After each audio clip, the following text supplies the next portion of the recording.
नमस्कार दोस्तों। आज हम कबीर साहब की बहुत महत्वपूर्ण साखी है जिसको हम उनकी पहली कुछ पंक्ति एक पंक्ति है उसको समझने की कोशिश करते हैं।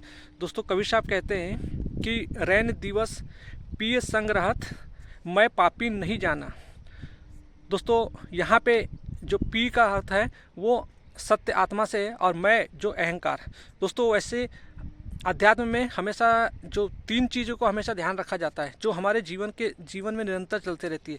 सबसे पहला होता है कि हमारे अंदर एक मैं होता है जो हम स्वयं हैं, और एक होती है आत्मा जो सत्य है जो हमारे अंदर है, जो हम जिसका संचालन के द्वारा ही हम सारी संसार की हर वस्तु गति करती है। तो दोस्तों, आत्मा और तीसरी होती है प्रकृति जो हमारे अंदर त्रिगुणात्मक रूप में बैठी है। तो दोस्तों, इन तीनों का संबंध हमारे जीवन में हमेशा रहता है, क्योंकि मैं जो बोलते हैं वो हम स्वयं होते हैं, और प्रकृति जो हमारे अंदर त्रिगुणात्मक रूप से बैठी हुई है, और कहना चाहिए जो आत्मा जो सर्वव्यापी है। तो दोस्तों, यही हमारे अध्यात्म का सरोकार है। दोस्तों, अध्यात्म कोई विषय वस्तु नहीं है। आध्यात्म वो प्रकाश है जिसकी रोशनी से हमें अपने जीवन को देखा जाता है, जीवन को समझा जाता है। तो दोस्तों, यहाँ पे जो हमारे ऋषि मुनि संत महात्माओं का जो साथ है वो उन्होंने जो हमें समझाया है, उनका सरोकार मनुष्य के दुखों से, चाहे वो भगवान बुद्ध हो, चाहे वो भगवान कृष्ण हो, ऋषि मुनि संत महात्मा हो, इन सब का संबंध मनुष्य के दुखों से है। क्योंकि दोस्तों, मनुष्य ही दुख भोगता है। क्योंकि दोस्तों, आपने संसार के सभी प्राणियों में देखा होगा कि मनुष्य ही एक ऐसा प्राणी है जो निरंतर दुखों का अनुभव करता है। दोस्तों, जीव जंतु पशु पक्षी ये नहीं है कि उनमें दुख होता है, बहुत कम होता है, लेकिन मनुष्य एक निरंतर संवेदनशील होता है जो और वो उच्च। क्योंकि जो दुख भोगता है दोस्तों, जैसे कोई व्यक्ति जब बीमार हो जाता है या चोट लग जाती है तो डॉक्टर उसके अंदर टिश्यूज को डिपेस्ट अंदर देखता है, तब वो अगर उसके अंदर दुख होता है तो बोलता है कि हाँ, पॉसिबिलिटी है कि ये व्यक्ति जीवित हो सकता है, सेंसेशन है।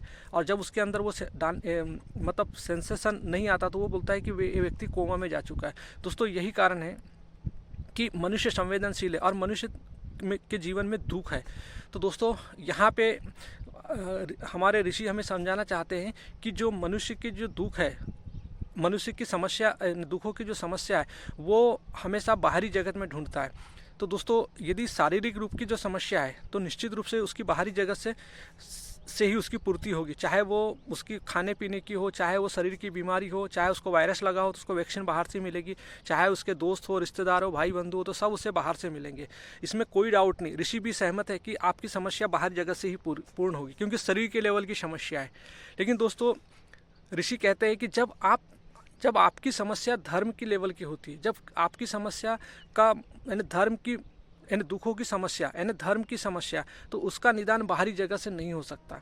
दोस्तों, ये हमारे ऋषि मुनि संत महात्मा तो यानी हमारे धर्म की समस्या का निदान बाहरी जगत में संभव नहीं है। दोस्तों, इसीलिए उन्होंने कहा कि जो व्यक्ति बाहर अपने धर्म की समस्या के लिए जाता है तो दोस्तों वो एक प्रकार से मतलब पापी ही कहलाता है।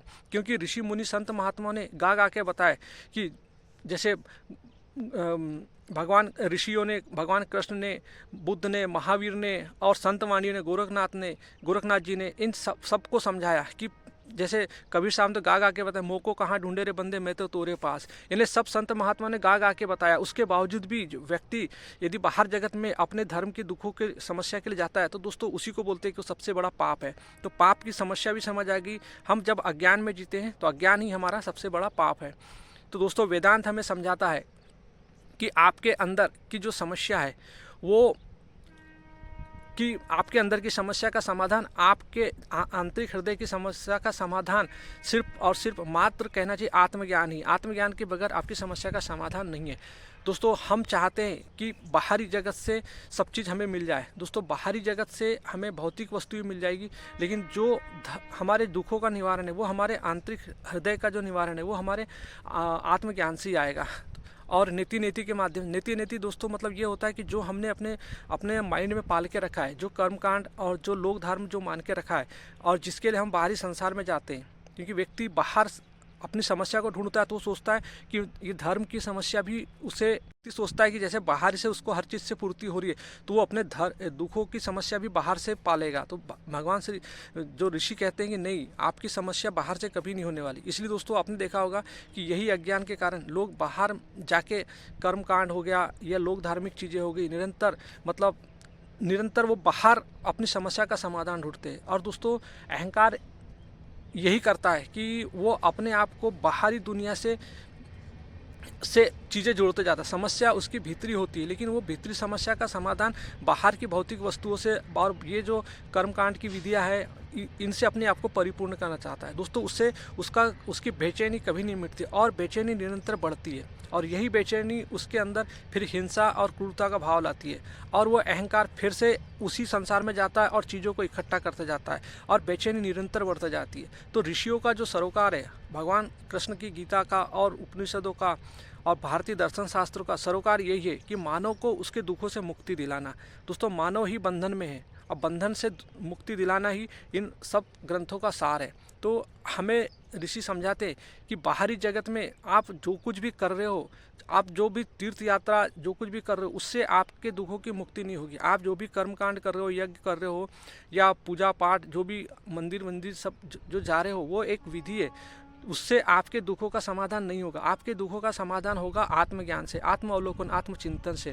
इसलिए ऋषियों ने हमें समझाया है कि आत्मज्ञान के बिना कोई धर्म नहीं होता। तो सबसे बड़ा धर्म होता है आत्मज्ञान और सबसे बड़ा जो अधर्म होता है वो होता है अज्ञानता। हम आत्मज्ञान के अभाव में जो कुछ भी बाहरी संसार में करते हैं वही हमारा अधर्म है। तो धर्म और अधर्म की भी परिभाषा दोस्तों हमने सीखी, पाप और पुण्य की भी पाप की भी परिभाषा हमने सीखी यहाँ पे।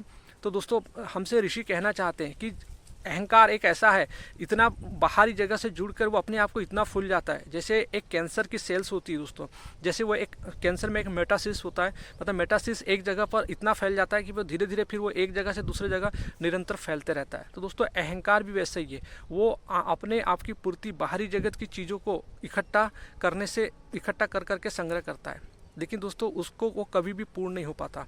और इसी कारण होता है कि एक दिन ऐसी एज आती है 50-60 साल 40 साल से ऊपर लोगों का अहंकार और बढ़ जाता है, क्योंकि उनके पास विषय वस्तुएं बहुत आ जाती है दोस्तों। तो एक ऐसा समय आता है 60-70 साल का कि फिर वो अहंकार अपने आप फूट जाता है, जैसे कैंसर फूट जाता है।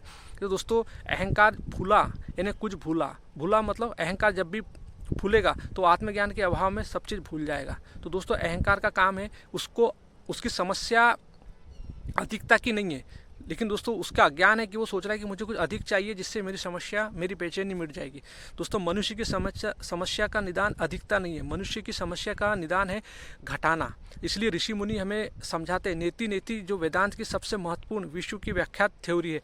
नेति नेति मतलब जो आपने वेदांत की नेति थ्योरी वो है जो आपने अज्ञानवश अपने आप को पकड़ के रखा है, जो लोग धार्मिक परंपरा, मान्यता, कल्पना, ये जो आपने रूढ़िवादी कंजर्वेटिव ये जो पकड़ के रखा है और जो साल भर आप जो त्यौहार मनाते हो और इसको धर्म बोलते हो, तो इसको धर्म नहीं कहा जाता, ये लोक धर्म कहलाता है। दोस्तों इसके माध्यम से आपके जीवन में मुक्ति नहीं मिलेगी। मुक्ति का संबंध होता है हमारा जो जन्म पाश्विक वृत्तियों में हुआ है, ये पाश्विक वृत्तियों से ही मुक्ति पाना। हमारे गीता का भी यही उद्देश्य है, श्रीमद् भगवद गीता के 700 श्लोक का उद्देश्य यही है, क्योंकि अर्जुन हमेशा अपनी पाश्विक वृत्तियों में घिरे हुए थे, दुर्योधन अपनी पाश्विक वृत्तियों में घिरे हुए थे।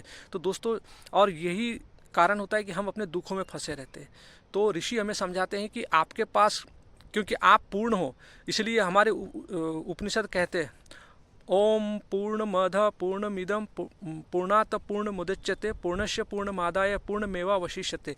मतलब ये ब्रह्म भी पूर्ण है, प्रकृति भी पूर्ण है और इन सब से जो भी आप निकालते हो तब भी वो पूर्ण रहता है। मतलब कहना चाहिए कि जो आप अनंत, ब्रह्मांड अनंत है, ब्रह्म अनंत है, इनमें से जो भी चीज़ निकालोगे तो अनंत में कुछ चीज़ जुड़ता है ना घटता है, वो हमेशा पूर्ण रहता है। तो व्यक्ति हमारे ऋषियों ने हमें गरिमा दी है कि व्यक्ति को बोला है कि तत्व तोमसि, यानी तुम ही वो ब्रह्म हो।